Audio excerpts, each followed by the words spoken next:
Class 9 chapter 11 work and energy. हम कर रहे थे बैक एक्सरसाइज क्वेश्चन, तो स्टार्ट करेंगे question number 9। A certain household has consume 250 units of energy during a month. How much energy is this in joules. तो एक घर में 250 यूनिट्स ऑफ एनर्जी कंज्यूम्ड होती है एक महीने में, तो हमें इस एनर्जी को जूल में कन्वर्ट करना है। तो देखिए 1 यूनिट ऑफ एनर्जी इक्वल होती है 1 किलो वाट आर के, ठीक है। तो 250 यूनिट्स ऑफ एनर्जी किसके इक्वल होगी, 250 किलो वाट आर, ठीक है।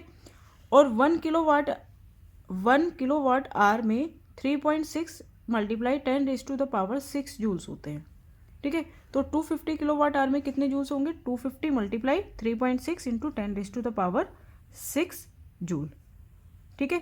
तो अब हम इसकी मल्टीप्लाई कर देंगे तो हमारी जो यूनिट है 250 किलो वाट आर वो जूल में चेंज हो जाएगी। 250 में से जो एक जीरो है वो यहाँ पे दे दो, तो ये 25 मल्टीप्लाई 3.6 मल्टीप्लाई 10⁻⁷ हो जाएगा।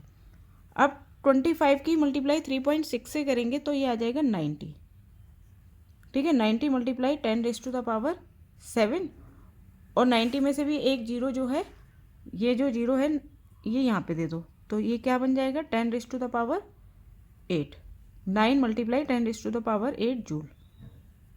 तो 250 किलो वाट आर को हमने जूल में कन्वर्ट कर लिया। 10th question, an object of mass 40 kg is raise to a height of 5 metre above the ground. तो ये हो गया ग्राउंड, यहाँ से एक 40 kg मास है, उसे 5 मीटर ग्राउंड से 5 मीटर ऊपर लेके गए।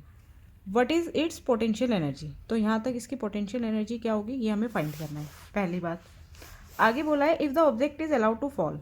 अब ऑब्जेक्ट को यहाँ से गिराया गया, find its kinetic energy when it is half way down. तो जब ये आधे रास्ते पे पहुँचेगा तब इसकी काइनेटिक एनर्जी क्या होगी ये फाइंड करना है। जी की वैल्यू हमें 10 मीटर पर सेकेंड स्क्वायर, जी हमें 10 मीटर पर सेकेंड स्क्वायर लेना है, ठीक है। तो देखो मास हमें गिवन है 40 kg, acceleration due to gravity g 10 metre per second square, और हाइट हमें गिवन है 5 मीटर। तो पोटेंशियल एनर्जी क्या होती है mgh, ठीक है।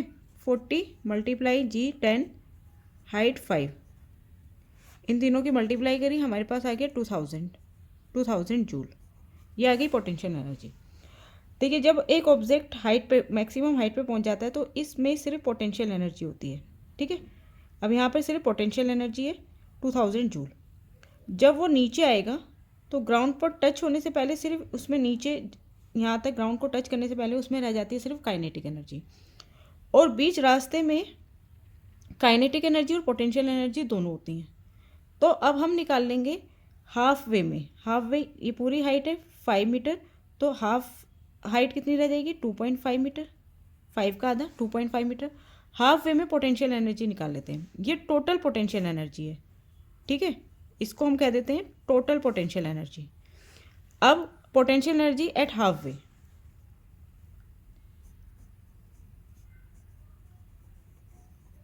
एट हाफ वे पोटेंशियल एनर्जी कितनी हो जाएगी, फॉर्मूला यही m इंटू जी इंटू एच। मास 40 kg रहेगा, ग्रेविटी 10, और हाइट अब हम लेंगे 2.5, ठीक है। तो इन सबका प्रोडक्ट आ गया 1000 जूल।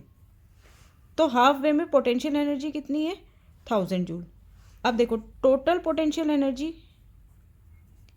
कितनी होगी, kinetic energy at half way and potential energy at half वे। तो यहाँ पर आप ये लिख दीजिए potential energy at half way plus kinetic energy at half वे। अब हमें टोटल पोटेंशियल एनर्जी मालूम है 2000, पोटेंशियल एनर्जी एट हाफ वे मालूम है 1000 जूल, ठीक है। तो काइनेटिक एनर्जी एट हाफ वे निकालना है हमें कि आधे रास्ते में काइनेटिक एनर्जी कितनी होगी, ठीक है। इस इक्वेशन को सॉल्व कर देते हैं। तो kinetic energy at half way is equal to 2000, ये 1000 इधर माइनस में चला जाएगा तो 2000 माइनस 1000 बचेगा, तो कितनी हो जाएगी 1000 जूल।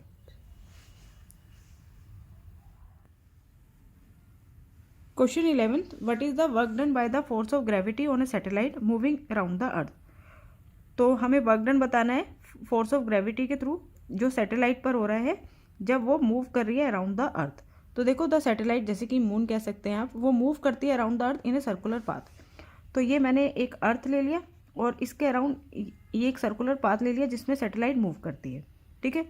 अब in this case the gravitational force of earth act on a satellite at right angle to the direction of motion of satellite.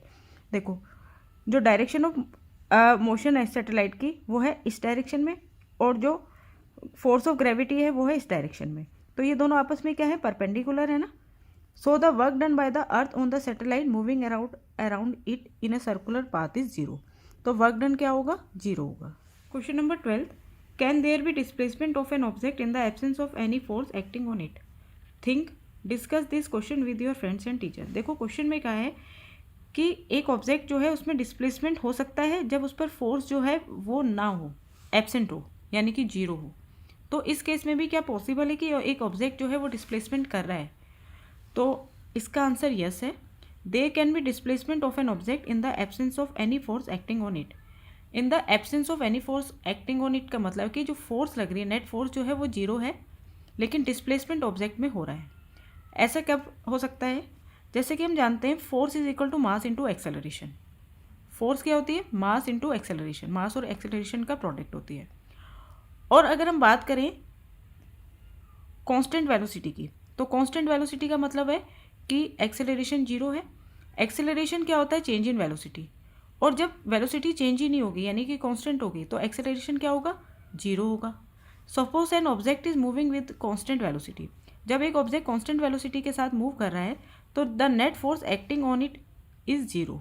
तो जो नेट फोर्स उस पर लग रही है वो 0 होगी, क्योंकि कांस्टेंट वेलोसिटी का मतलब 0 एक्सेलरेशन होता है। तो अगर हम यहाँ पर 0 पुट करेंगे तो एम कुछ भी हो सकता है, मास 0 नहीं हो सकता, कुछ भी हो सकता है, लेकिन ए अगर 0 है तो मास और ए का जो प्रोडक्ट है वो 0 हो जाएगा, तो नेट फोर्स क्या हो जाएगी, 0 हो जाएगी, ठीक है। तो फोर्स जो है इस केस में 0 हो गई, but there is displacement along the motion of the object. लेकिन डिस्प्लेसमेंट हो रहा है, जब ऑब्जेक्ट मूव कर रहा है तो डिस्प्लेसमेंट हो रहा है। Hence there can be displacement without a force. तो हम कह सकते हैं बिना फोर्स के भी डिस्प्लेसमेंट पॉसिबल है।